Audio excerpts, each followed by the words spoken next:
warahmatullahi wabarakatuh. Selamat siang para sahabat Bawaslu. Kali ini saya akan berbincang dengan Bapak Ketua Bawaslu Kabupaten Wonosobo untuk menyambut Hari Ulang Tahun Bawaslu ke-18. Selamat siang Bapak Ketua. Ya, selamat siang. Alhamdulillah bisa jumpa lagi.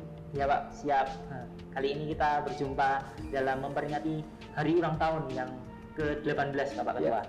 Di tahun 2026, tepatnya di tanggal 9 April 2026, Bawaslu telah berusia 18 tahun. Bisa diceritakan Pak perjalanannya terbentuknya lembaga pengawas pemilu yang lebih dikenal dengan Bawaslu? Ya, terima kasih. Jadi sejarahnya memang panjang ya. Kalau kita lihat sejak pemilu 1955 itu memang pemilu ini merupakan pemilu yang pertama di Indonesia setelah kemerdekaan. Saat itu memang segala sesuatunya masih sangat terbatas, jadi pemilu baru diselenggarakan oleh pemerintah. Kemudian periode berikutnya adalah tahun 71, dilanjutkan tahun 77 sampai dengan di tahun 78, kemudian tambah lagi sampai tahun 82, itu pemilu sudah mulai ada perbaikan-perbaikan, terutama di tingkat penyelenggaraan. Namun saat itu kedudukan atau pentingnya pengawas pemilu itu belum terpikirkan. Jadi bagi pemerintah waktu itu yang penting adalah bahwa pemilu bisa diselenggarakan, bisa terlaksana tepat waktu, dan belum terpikirkan kalau kemudian kita butuh adanya pengawas pemilu supaya pemilu bisa berjalan dengan demokratis, bisa berjalan secara adil. Nah, baru kemudian pada tahun kurang lebih 98 itu pada saat mendekati pemilu 99 itu sudah dilakukan perubahan yang cukup mendasar. Jadi sudah ada komisi penyelenggara pemilu yaitu KPU, yang kemudian di tengah-tengah itu ada panitia pengawas pelaksana pemilu. Nah, uniknya ini namanya panitia pengawas pemilu, tetapi kedudukannya posisinya ada di dalam KPU. Nah, kemudian setelah pemilu berjalan, tentunya ada koreksi, ada evaluasi, kemudian dilakukan perubahan-perubahan, termasuk diantaranya kemudian mencoba untuk mengeluarkan kedudukan Panwaslak ini di luar KPU supaya bisa betul-betul berjalan sesuai dengan apa yang diharapkan. Nah, baru kemudian pada tahun 2027 muncullah undang-undang yang kemudian menempatkan panitia pengawas pemilu menjadi sebuah badan yang kemudian kita sebut dengan Badan Pengawas Pemilu. Namun saat itu Badan Pengawas Pemilu hanya berada di tingkatan pusat, sedangkan di tingkatan provinsi, tingkatan kabupaten kota masih dengan nama panitia pengawas. Nah, seiring dengan perubahan waktu juga kemudian muncullah Undang-Undang Nomor 7 tahun 2017, maka kemudian seluruh jajaran Badan Pengawas Pemilu itu sudah dirubah kedudukannya dari yang tadinya Badan Pengawas Pemilu, panitia pengawas pemilu di tingkat provinsi menjadi Badan Pengawas Pemilu tingkat provinsi, begitu juga yang kabupaten kota, sehingga praktis sekarang Badan Pengawas Pemilu itu sudah berusia 18 tahun berjalan. Sementara untuk Badan Pengawas Pemilu di tingkat provinsi dan kabupaten itu lebih mudah lagi, karena memang yang diutamakan dulu adalah yang di tingkatan pusatnya. Kira-kira seperti itu perjalanannya, dan alhamdulillah sampai hari ini Bawaslu dari semua tingkatan masih dipercaya untuk bisa menyelenggarakan pengawasan pemilu, termasuk terakhir kemarin kita melaksanakan pemilu 2024 dan dilanjutkan dengan pilkada 2024. Baik. Di dalam perjalanan panjang selama 18 tahun ini, tentu banyak sekali hal-hal besar yang dilakukan oleh Bawaslu. Nah, mungkin bisa diceritakan lagi Pak hal-hal besar tersebut? Ya, tentunya Pak, karena ini merupakan satu tuntutan dari seluruh warga negara Indonesia, terutama adalah peserta pemilu, supaya pemilu kita selalu lebih berkualitas, lebih demokratis, lebih berkeadilan, maka setiap periodisasi penyelenggaraan pemilu selalu dilakukan evaluasi. Dan evaluasi itu dimaksudkan supaya kita semakin meningkat kualitasnya.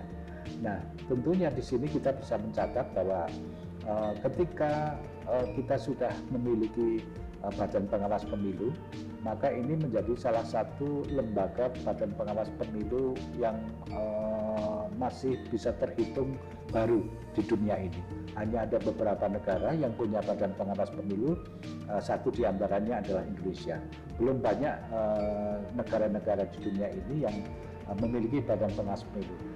Kemudian tahapan yang berikutnya, langkah besar berikutnya adalah bagaimana Badan Pengawas Pemilu ini tidak sekedar menjadi badan pengawas pada saat pemilihan umum saja, tetapi lebih jauh dari itu sebenarnya secara filosofis Badan Pengawas Pemilu ini menjadi pengawal atau penjaga proses demokrasi yang ada di Indonesia.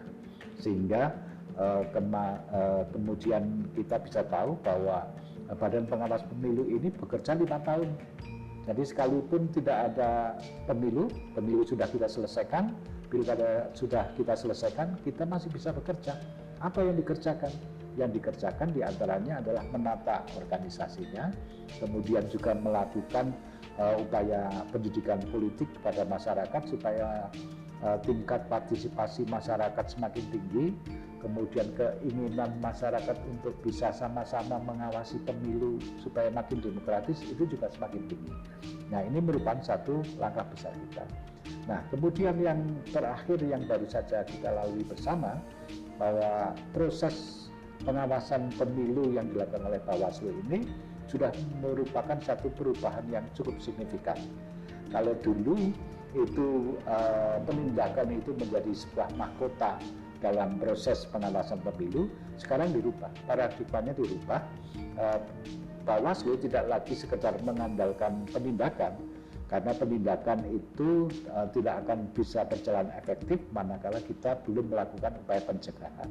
Nah, oleh sebab itu sekarang paradigmanya berubah, pencegahan itulah yang diutamakan, supaya pencegahan itu bisa memperkuat proses demokrasi sehingga bisa meminimalkan terjadinya kesalahan atau pelanggaran-pelanggaran, dan otomatis itu akan bisa meminimalkan terjadinya penindakan-penindakan yang kadang-kadang belum tentu bisa diterima oleh para pihak yang terkait. Nah, inilah saya kira perubahan yang besar dari tahun ke tahun, dari periode ke periode, sehingga sampai dengan pelaksanaan pemilu 2024 dan pilkada 2024 yang lalu, saya kira Bawaslu sudah menunjukkan satu sikap posisi yang benar, yang betul-betul on the track. Begitu juga ketika kita melakukan konsolidasi demokrasi kepada partai-partai politik peserta pemilu, apa yang kita dapat, bahwa mereka mengapresiasi apa yang dilakukan oleh Bawaslu selama ini dengan lebih banyak memberikan porsi pencegahan daripada sekedar penindakan. Baik, di masa yang akan datang tentunya kan banyak hal-hal hambatan yang akan terjadi. Nah, kira-kira apa aja strategi yang perlu dilakukan oleh Bawaslu dalam menghadapi dinamika yang akan terjadi? Ya, hambatan itu selalu ada, dan hambatan itu akan terus berubah. Berubahnya, bentuk hambatannya itu akan sejalan dengan dinamika sosial politik masyarakat. Nah, tentunya ini Bawaslu setiap periodisasi setelah kita melaksanakan pengawasan, kita selalu melakukan evaluasi. Apa sih yang perlu dilakukan perubahan oleh Bawaslu? Bagaimana kira-kira nanti perkembangan politik, perkembangan sosial masyarakat kita, sehingga apa yang harus kita ikuti ini harus menjadi perhatian Bawaslu. Nah, oleh sebab itu kalau bicara tentang tantangan kita ke depan adalah tantangan bagaimana kita ini bisa betul-betul mewujudkan satu penyelenggaraan pemilu yang betul-betul demokratis. Jadi kalau kita sebut sekarang pemilu yang prosedural itu sudah kita lewati. Semua elemen yang menjadi penyelenggara pemilu sudah ada. Ada KPU, ada Bawaslu, ada DKPP. Saya kira ini sudah cukup. Nah, sekarang tinggal kita melangkah lagi untuk mewujudkan pemilu yang betul-betul substansial. Nah, pemilu yang substansial itu artinya betul-betul kita bisa menjamin hak warga negara untuk menentukan pilihannya.